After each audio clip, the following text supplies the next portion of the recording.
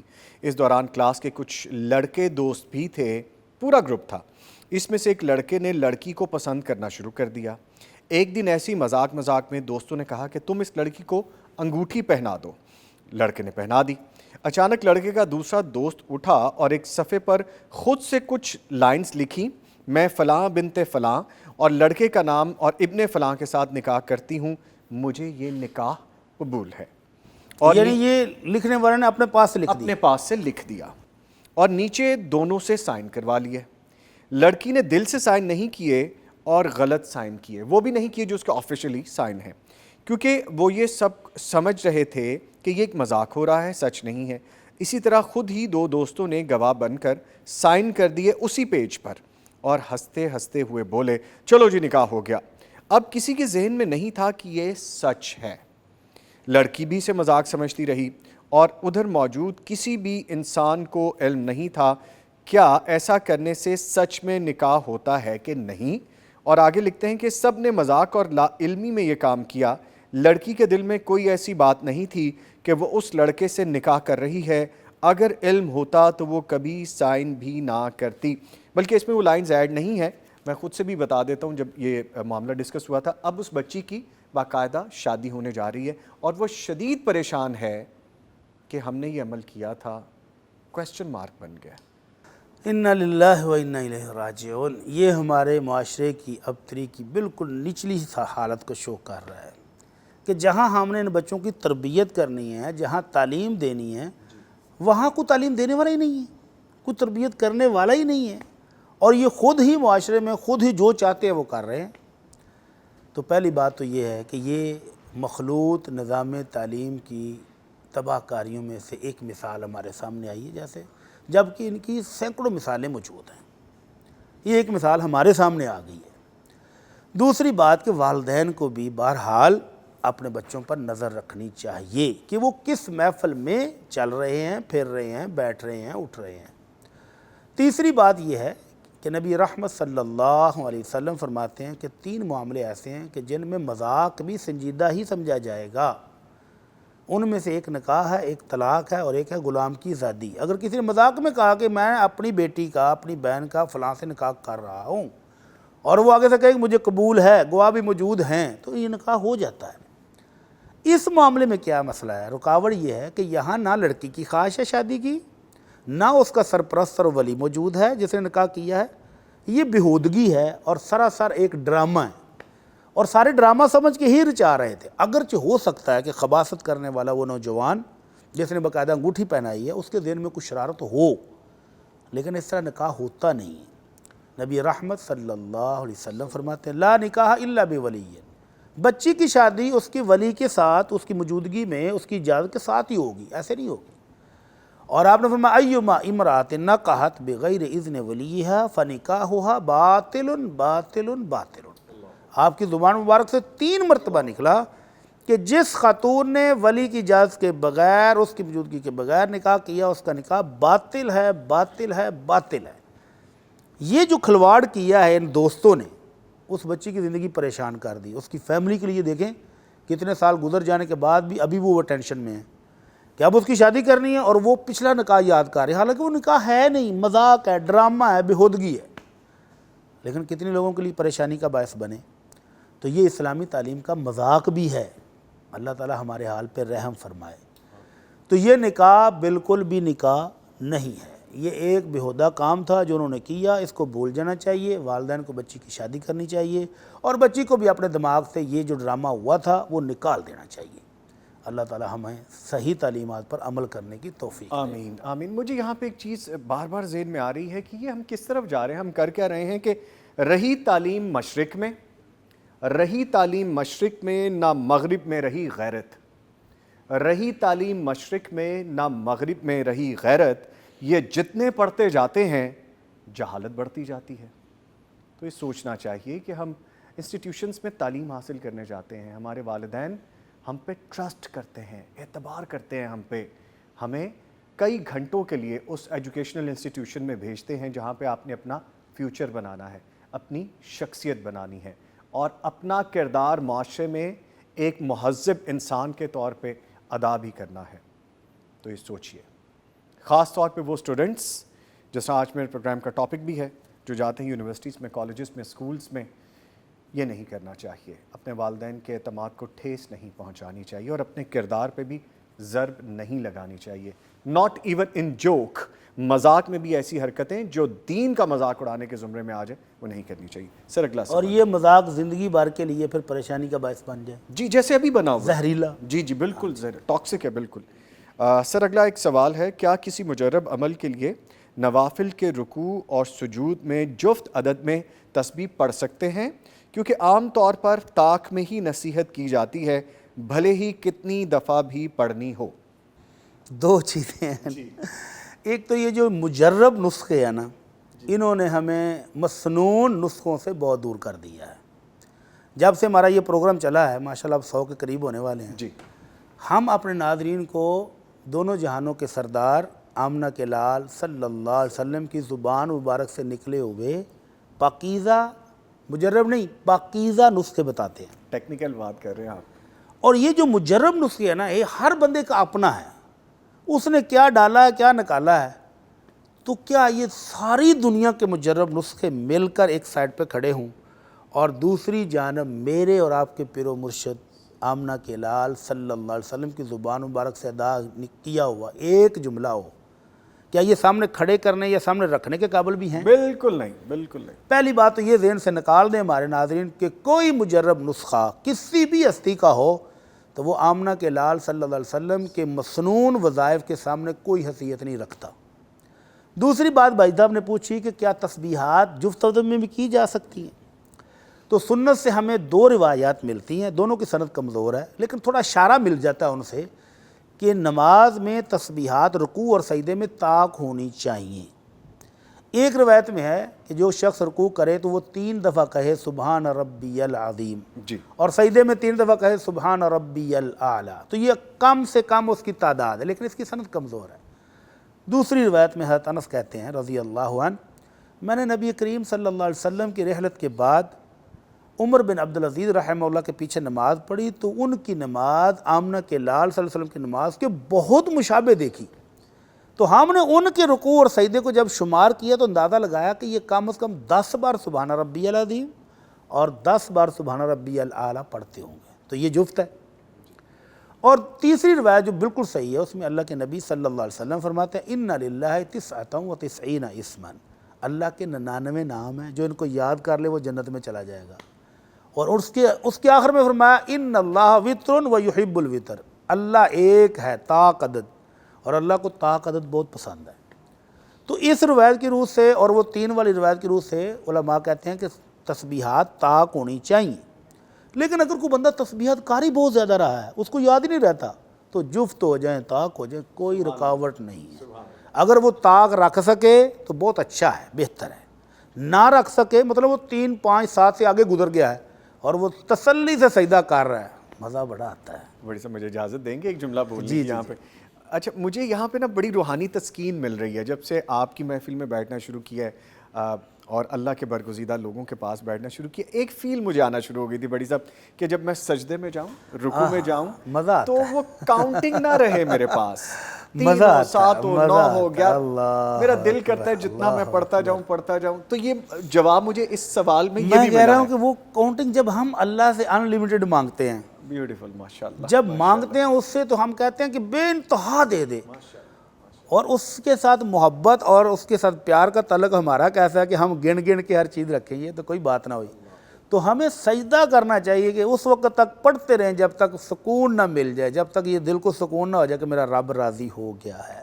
تو مت گنیں، اس چکر میں پڑے ہی نہ کہ یہ طاق ہوا ہے کہ جفت ہوا ہے۔ اگر طاق رکھ سکے تو ٹھیک ہے، نہ رکھ سکے تو کوئی مزہ نہیں۔ ٹھیک ہے۔ اچھا بڑی صاحب، اگلا سوال ہے کہ پوچھتے ہیں ہم نے کسی کاروباری شخص کو 8 ماہ کے لیے 10 لاکھ روپیہ دیا، وہ کاروبار کر رہا ہے اور ہمیں ماہانہ لاکھ کے بدلے 5,000 یعنی کل 50,000 نفع دے رہا ہے۔ 8 ماہ تک ماہانہ 50,000 نفع لینے کے بعد ہم اپنے 10 لاکھ پورے کے پورے واپس لے لیتے ہیں، کیا مزاربت کی یہ صورت جائز ہے؟ براہ کرم رہنمائی فرمائیں۔ یہ مزاربت تھوڑی ہے۔ اچھا، یہ کیا ہے بھٹی صاحب؟ یہ جو صورت انہوں نے بیان کی، اور ایک دوسرا شخص بینک میں جا کر فکس کرا دیتا ہے، بینک بھی پرافٹ دے رہا ہے، فکس دے رہا ہے نا، اور 8 ماہ بعد سال بعد کانٹریکٹ کے مطابق آپ اپنے اثر رقم بھی نکوا لیتے، تو دونوں میں فرق کیا ہوا؟ تو یہ سود ہے، یہ سود ہے اور حرام ہے۔ مزاربت یہ ہے کہ آپ نے 10 لاکھ روپے اس کو دیے ہیں، سال کے لیے دیے ہیں، 10 ماہ کے لیے دیے ہیں۔ مزاربت یہ ہے کہ وہ آپ کے پیسوں سے کاروبار کرے گا، جو پرافٹ ہو، جینون طریقے سے جو ہو، اس میں آپ شیئرنگ کریں گے کہ بھائی جان ہم 50-50 کریں گے پرافٹ، یا 70-30 کریں گے یا 60-40 کریں گے، تو وہ نسبت طے کریں گے، فکس نہیں کریں گے کہ بھائی آپ کو نفع ہو، آپ کو نقصان ہو، آپ کا سب کوئی ڈوب جائے، ہمیں تو 50,000 مانا چاہیے۔ اگر آپ نے یہ شرط لگا لی کہ ہمیں تو 50 چاہیے، آپ کا نفع اور نقصان ہو، ہمیں نہیں اس سے کوئی تعلق، تو یہ سود ہے۔ یہ تو وہی ہے جو بینک میں جمع کرائیں اور وہاں سے فکس لے لیں۔ دوسری صورت اس کی جائز یہ ہے کہ آپ اس کو کہیں کہ بھائی ہمیں 50,000 کچن کے خرچے کے لیے، گھر کے اخراجات کے لیے چاہیے۔ حساب کب کریں گے؟ 10 ماہ یا سال کے بعد جب کانٹریکٹ ختم ہوگا حساب کریں گے، جتنا اس پیسے پر پرافٹ آیا ہوگا اس میں سے 4 لاکھ یا 5 لاکھ آپ نے ہمیں دیا ہے، وہ ہم پرافٹ میں سے جو 50-50 کی ہماری شیئرنگ تھی اس میں سے دیکھیں گے، اگر تو وہ اس کے مطابق پورا ہو گیا تو الحمدللہ، کم ہے تو آپ دے دیں، زیادہ چلا گیا تو آپ واپس کر دیں۔ تو یہ جائز صورت ہے، اور فکس کر کے لیتے جانا، اس کا نفع ہو نقصان ہو ہمیں تعلق نہیں ہے، تو یہ سود کی شکل ہے، مضاربت نہیں ہے۔ ٹھیک ہے۔ اچھا بھٹی صاحب، ایک کوشچن ابھی میرے ذہن میں آ گیا کہ جیسے آپ نے 70-30 80-20 یا 60-40 بھی ڈیسائیڈ کیے، وہ بھی ایک بن گیا بندھا ہوا، تو وہ مقرر ہو گیا، وہ اس میں نفع بھی ہے نقصان بھی ہے، نقصان بھی، اوکے، دونوں ہے نا۔ ٹھیک ہے مثلا اس ماہ نفع ہوا ہی نہیں تو وہ دے گا کیا؟ ٹھیک ہے، اگلے ماہ نفع ہوا ہے تو طے یہ تھا کہ 50-50 کریں گے، ٹھیک ہے۔ تیسرے ماہ پھر نفع کم ہوا ہے تو کم میں سے کم دے گا نا۔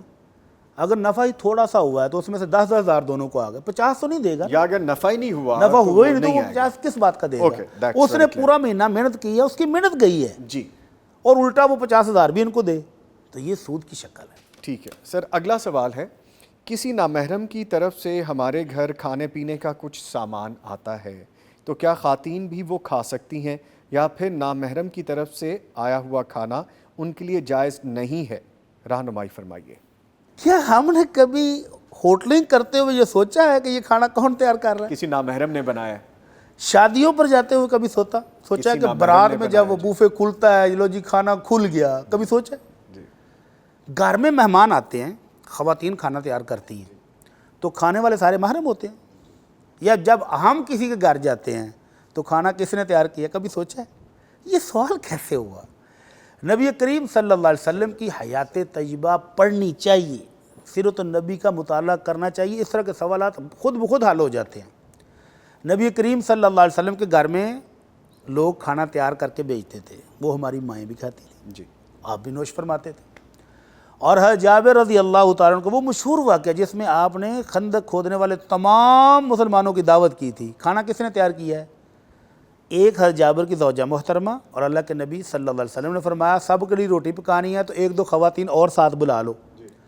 اب وہ انصاری خواتین اور حضرت جابر کی زوجہ محترمہ روٹیاں پکا رہی ہیں، اور اللہ کے نبی صلی اللہ علیہ وسلم کی دعا کی برکت سے وہ 1500 بندوں کو کھانا پورا آ گیا۔ اب وہ 1500 سارے کے سارے محرم تھے، پکانے والی تو حضرت جابر رضی اللہ تعالیٰ عنہ کی زوجہ محترمہ ہے، اور کھانے والے سارے مدینے کے صحابی ہیں۔ تو نبی کریم صلی اللہ علیہ وسلم کی سیرت پڑھیں تو بے شمار واقعات ملیں گے جہاں کھانا پکایا کسی نے ہے، کھایا سب نے ہے، تو یہ تو کوئی رکاوٹ نہیں ہے۔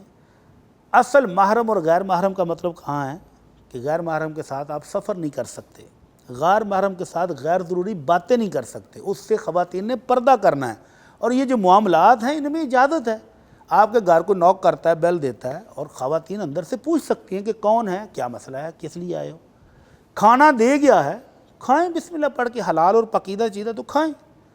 تو کوئی ممانعت اس میں محرم اور غیر محرم کی کھانوں میں بالکل بھی نہیں ہے، وگرنہ تو پھر آپ کی ہوٹلنگ بھی بند، شادیوں پر کھانا بھی بند، اور دعوتیں بھی بند۔ اچھا بھٹی صاحب، تھوڑا فور دا لائٹر نوٹ ہم نے بات بھی کر لی اس پہ، یہ کیوں کویسچن ذہن میں آیا ہوگا؟ اس کے پیچھے بیک گراؤنڈ کچھ سمجھ آتی ہے؟ کچھ نہیں، مجھے تو سمجھ نہیں آئی کیا ہوگا، کیونکہ ہم نے بڑا اس کو کھول کے اوپنلی ابھی بات کی ہے کہ بہت سارے ایسپیکٹس ہیں، ہم ریسٹورانٹ میں جاتے ہیں، ہوٹلز میں جاتے ہیں، برگر، بازار سے چیزیں، پیزا، جی جو ہم آرڈر پہ بلاتے ہیں جی، تو وہ سارے غیر محرم میں تیار کر کے بیچتے ہیں، ٹھیک ہے، وہ مزے مزے سے ہم کھا لیتے ہیں۔ اچھا مجھے اس میں سب سے اچھی بات جو بھٹی صاحب جو سمجھ والی لگی کہ ہمیں نبی مکرم صلی اللہ علیہ وسلم کی تعلیمات کو پڑھنا چاہیے، ہمیں سمجھ میرا مشورہ ہے کہ ہر مسلمان سیرت النبی صلی اللہ علیہ وسلم پر لکھی ہوئی کوئی 1 یا 2 کتابیں زندگی میں ضرور پڑھے۔ جی، یہ جو سوالات ہیں نا، یہ پوچھنے ہی نہیں پڑیں گے، آپ کو فوراً یاد آ جائے گا کہ اس موقع پر تو یہ ہوا تھا، اس موقع پر یہ ہوا تھا، مسئلہ ہی کوئی نہیں ہے۔ بھٹی صاحب بریک پہ جانا ہے، کتاب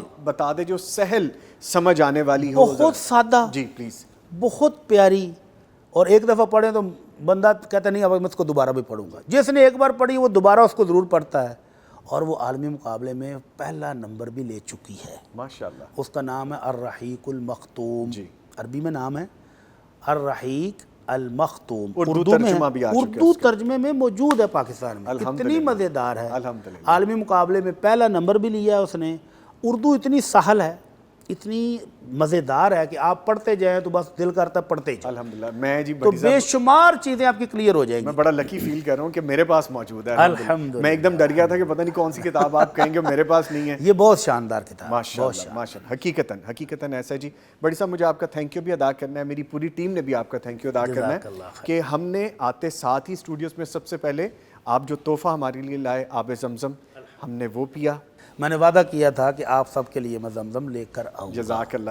اللہ تعالیٰ آپ کو جزائے خیر عطا فرمائے. اور اس کے ساتھ کھجوریں بھی جو آپ لائے تھے الحمدللہ. وہ میں نے ناشتہ ہی ان سے. الحمدللہ. تو بڑی صاحب پروگرام کے بعد بہت سی باتیں کریں گے آپ سے انشاءاللہ. تو میں اپنے دونوں معزز مہمانوں کا شکریہ ادا کروں گا. میرے ساتھ موجود رہے قاری ابو بکر رفیق منشاوی صاحب. سر آپ کے آنے کا بہت شکریہ. اللہ تعالیٰ آپ کو زندگی صحت دے. اور ہمارے ساتھ ہر دل عزیز شخصیت مفتی مولانا محمد اجمل بھٹی صاحب موجود رہے. سر آپ کے بھی آنے کا بہت شکریہ. لیں جی پروگرام ابھی جاری ہے, یہاں پہ ایک چھوٹی سی بریک لیں گے. بریک کے بعد دوبارہ آئیں گے اور اپنے ٹاپک پہ ہم ڈسکس کریں گے. بہت سیر حاصل گفتگو ہے اور کچھ الارمنگ چیزیں بھی ہیں. ملتے ہیں ایک چھوٹے سے بریک کے بعد, ہمارے ساتھ رہیے.